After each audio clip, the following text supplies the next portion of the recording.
Detox water for glowing skin. বন্ধুরা, তোমরা এই গরমে ত্বকের উজ্জ্বলতা ধরে রাখার জন্য পানি কিভাবে পান করবে, মানে তোমরা কিভাবে ডিটক্স ওয়াটার বানাবে, সেটাই আমি আজকে তোমাদের কাছে শেয়ার করব। Hello everyone, welcome back to my চ্যানেলে নতুন হয়ে থাকলে অবশ্যই সাবস্ক্রাইব করে দেবে। আর হ্যাঁ, ভিডিওটা শেষ পর্যন্ত দেখো, তোমরাও তোমাদের ডিটক্স ওয়াটার এভাবে বানিয়ে তোমরা পান করতে পারবে আর পেয়ে যাবে গ্লোয়িং স্কিন, মানে উজ্জ্বল ত্বক।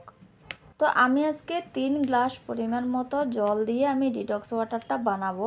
তো এই জন্য আমি নিয়ে নিলাম একটা বড় শসার অর্ধেক, মানে বেশ অর্ধেকটা নিয়ে নিয়েছি। তোমরা মিডিয়াম একটা শসা নিতে পারো। আর যদি 2 গ্লাস জল মানে আধা লিটার জলে তোমরা বানাও, তাহলে তোমরা একটা ছোট সাইজের শসা নিতে পারো, কোনো সমস্যা হবে না। তো এরপর আমি একটা লেবু নিয়েছি। আর লেবু, শসা এগুলোকে কিন্তু পুরো পাতলা পাতলা করে কাটতে হবে। যত পাতলা করে কাটবে ততই কিন্তু ভালোভাবে জলটা তৈরি হবে। তো দেখো আমার লেবুটা একটু পেকে উঠেছে, এই জন্য ভালো করে কাটা যাচ্ছে না, একদম নরম হয়ে গেছে। ঠিক আছে, এবার তারপরে আমি নিয়ে নেব আদা।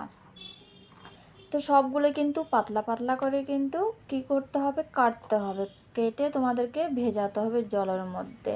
তোমরা তোমাদের পরিমাণ মতো বাড়িয়ে কমিয়ে নিতে পারবে। তো গাইস, এই ডিটক্স ওয়াটার আমাদের স্কিনের জন্য কিন্তু খুবই ভালো। আর নিয়মিত খেলে কিন্তু ত্বকের যত্নের পাশাপাশি তোমার ওজনও কমবে। আর পেটের চর্বি গলতে এটা খুবই উপকারী একটা জিনিস, এই ডিটক্স ওয়াটার। তোমরা যদি এটা নিয়মিত খাও, মানে প্রতিদিন খাও, তাহলে কিন্তু আমি সাজেস্ট করব তোমরা 15 দিন খাবে, এরপর 15 দিন ছেড়ে দেবে, এরপর আবার 15 দিন খাবে। আর না হলে তোমরা আমার মতো করতে পারো, আমি যেভাবে খাই। আমি একদিন অন্তর অন্তর খাই। এরকম খেলে তোমরা রেগুলার খেতে পারবে, কোনো সমস্যা হবে না। কিন্তু কন্টিনিউ 15 দিন যদি খাও, এরপরে তোমরা কিছুদিন মাঝখানে গ্যাপ দেবে, ঠিক আছে। তো আদাটাও আমি একদম পাতলা করে কেটে নিয়েছি। এবার নিয়ে নিচ্ছি আমি 4-5টা পুদিনা পাতা, ঠিক আছে। তো পুদিনা পাতাগুলো কিন্তু আমি নিচ্ছি। এবার আমি নিয়ে নিব জল। আমি 3 গ্লাস পরিমাণ মতো জল নেব একটা জগের মধ্যে। তো এবার আমি একটা জগের মধ্যে আমি জল নিয়ে নিয়েছি। তোমরা যে কোনো পাত্রে তোমরা এটা করতে পারো। বিশেষ করে তোমাদের যদি কাচের পাত্র থেকে থাকে, তাহলে তোমরা কাচের পাত্রে ওটা করতে পারো, ঠিক আছে। এবার জলের মধ্যে আমি সবগুলো দিয়ে দেব। আর তার সাথে দিয়ে দেব আমি বিট লবণ। বিট লবণ যদি অ্যাভেলেবেল না থাকে, তোমরা নর্মাল লবণও নিতে পারো, কিন্তু একটু কম পরিমাণে নেবে নর্মাল লবণ।